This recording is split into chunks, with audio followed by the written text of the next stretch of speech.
Many of us are halfway through our school year, and January is the perfect time to revamp and get more organized so that you can create a better work-life balance. But this can often feel overwhelming, or you may not have a clear understanding of where to start. In this video, I'm going to share the 5 must-dos for decreasing your stress as a literacy teacher. Hello, my name is Bridget Spackman. I'm a 4th grade ELA and social studies teacher in central Pennsylvania. I have over a decade of experience in teaching with kindergarten, 4th, 5th, and 6th grade. I have a passion for ELA, authentic instruction, and rigorous teaching. If these are items that you are interested in, then I would like it if you would like the video and subscribe to the channel. Don't forget to hit the notification bell so that you can get notified the next time I go live or upload a new video. Whether you started off the school year strong and have found yourself lost these past couple of months, or you've struggled from the very beginning, January is your time to feel fresh and more in control of how to manage your classroom and your time. But there are some key pieces that can help make a big difference in how you manage your time during the day and at home. David Allen, author of Getting Things Done, said in his book that one of the key problems that we all face is that we don't spend enough time planning. He's exactly right, because we don't spend the time evaluating the work that we have to get done. We are constantly playing this game of catch-up. That's why I wanted to share the 5 must-dos for decreasing your stress and increasing your productivity. Must-do number 1, know your standards. Think about a time when you've driven to a new location. This could be a friend's house, a new store, or even a place where you're spending a few days away on a quiet vacation. The drive there probably feels longer than you think it should take, but surprisingly, it always feels shorter on the way back home. Why is this? Well, when you're first going in a new direction, you don't have a clear vision or understanding of how to get there. You're probably driving a little bit slower and checking directions constantly. This action makes the drive feel longer. But in contrast, once you've had an idea of the path that you need to follow, it gets a little bit easier and feels a little bit faster. Knowing your standards is a great example of having a path to follow. When you don't have a clear understanding of what it is that you're teaching, you're probably struggling to plan, and it may seem like it's taking a little bit longer to teach the standards that you have. This is why it's so important to know your standards. I don't mean memorize your standards, but rather understand the what and the how behind the content that you're expected to teach. For example, do you find yourself scrolling the internet looking for materials to teach with? Are you looking for definitions to help you understand the terms of what you're teaching? We've all been there, myself included. Luckily, there are some really great resources that can help give you support in this area. I'm going to leave some links in the description box of this video. One of the things that I have spent so much of my time as a teacher truly learning is about the differences between the standards both horizontally and vertically. If you'd like to join me with this, my community Bridging Literacy is officially open. Right now, you can join teachers just like you who want to become masters of their content. In the community, I break down standards across 3rd through 6th grade and give learning targets, mentor texts, and activities that you can go back and apply in your own classroom. You can check out the community by looking in the description box for the link or by visiting www.theletteredclassroom.com/BLC. Must-do number 2, establish a structure to your day. Routines are important for your students, but also for yourself. This gives you the ability to know what is going to happen next, but also plan accordingly. Establish a structure to your day and your lessons by asking yourself the question, what will my students be doing from the moment they walk into the classroom to the point when they leave my room? Your answer should not change from day to day. Instead, think of this as a routine that changes ever so slightly based on the content that you're teaching. For example, my students will come into my classroom and they read a message that's projected onto the board. This message varies from day to day, but it gives me the ability to collect my things after switching classes or coming in from lunch or a special. Some ideas of things are like reading independently, journal entry, or a form of a warm-up. Afterwards, we have our mini lesson and students will have practice to complete independently. They end their time in my class between meeting with me in small groups or even working on their own personal goals. 5 minutes before the end of class, we clean up and then we head back to the meeting area. We discuss the objective for the day, the things that we read in our books, the stories that we've written, and then the goals that some of them have mastered. This routine allows me to plan out my day quickly. I know that I need to have each of these components that I've shared, and I stick to this because it also allows my students to know what to expect from the day. I get less questions on what are we doing for today and more focus on their assignments.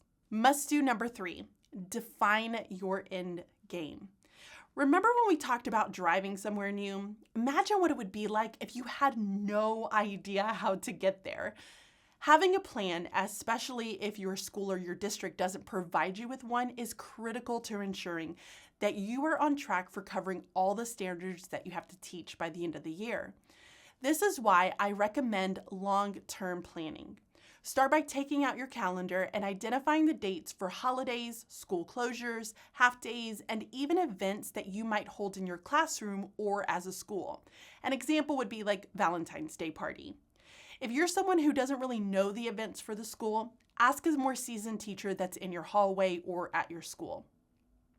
Once you have those dates entered into your calendar, you will now have a better idea of how many instructional days you have each month. It's always very surprising at how much things get cut back with just assemblies and things to that nature. Now comes the tricky part. You need to plan out your content for the next 3 months or even the remainder of the year.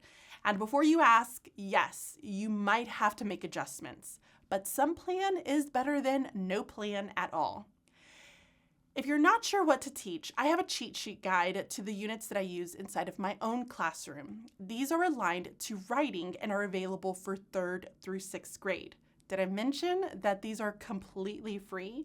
I've put a link down in the description box for you to go and snag. Once you have a plan for what the remainder of the year is going to look like, it's going to be so much easier to plan out your lessons and it's going to keep you on track. Must do number 4, batch plan your lessons. This next tip was probably one of the most challenging for me to learn, but the more I practiced and worked through those challenges, the better that I got at it. Your goal is to stop planning each week and instead look to plan for a much longer period of time. Now, I know what you're probably thinking, that it's impossible, that you don't know what you're going to have to teach or reteach. And listen, I hear you.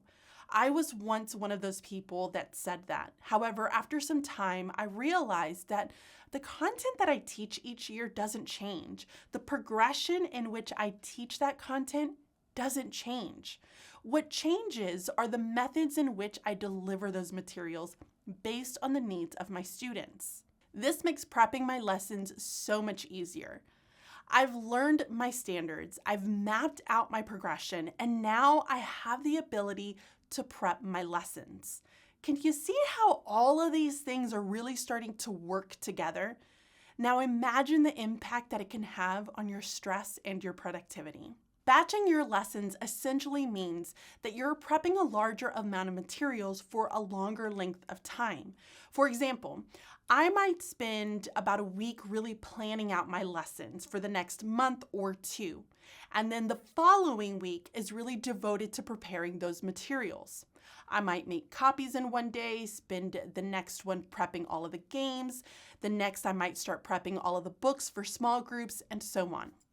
Because I spent a really good amount of time planning everything out, my prep time is a little bit more laid back the next week, and I can focus on getting the materials that I'm going to need for the future. Must do number 5, reuse your activities. This final tip might seem like a little bit of an outlier compared to the rest, but it's a great reminder for us all, and that's that we have to reuse our activities. There are a wild number of activities that you can use for any given lesson, but just because they're available doesn't mean you have to do them all. Take some time and create a bank of activities that you feel comfortable with using. As you plan out your lessons, pull from the list of activities that you know the most. This is going to help reduce the amount of time that you spend searching online for things to fill those lessons, and it's going to increase your students' understanding of the skills that you're teaching. When your students have had multiple opportunities to practice an activity, the focus will shift from playing the new game to focusing on the content that they're learning. It makes a big difference in instruction. So here's the big message. It's okay to reuse your activities. When you know that it already works, reuse them again and again. These are the 5 must-dos for decreasing stress as a literacy teacher. To recap, the 5 must-dos are: number 1, know your standards. Number 2, establish a structure to your day. Number 3, define your end game. Number 4, batch those lessons. And number 5, reuse those activities. If you're interested in topics such as these, I invite you to check out the Bridging Literacy community. This is a group of teachers who are supporting one another by using authentic and rigorous resources, but also by helping to create more stability in supporting and finding a better balance between work and home.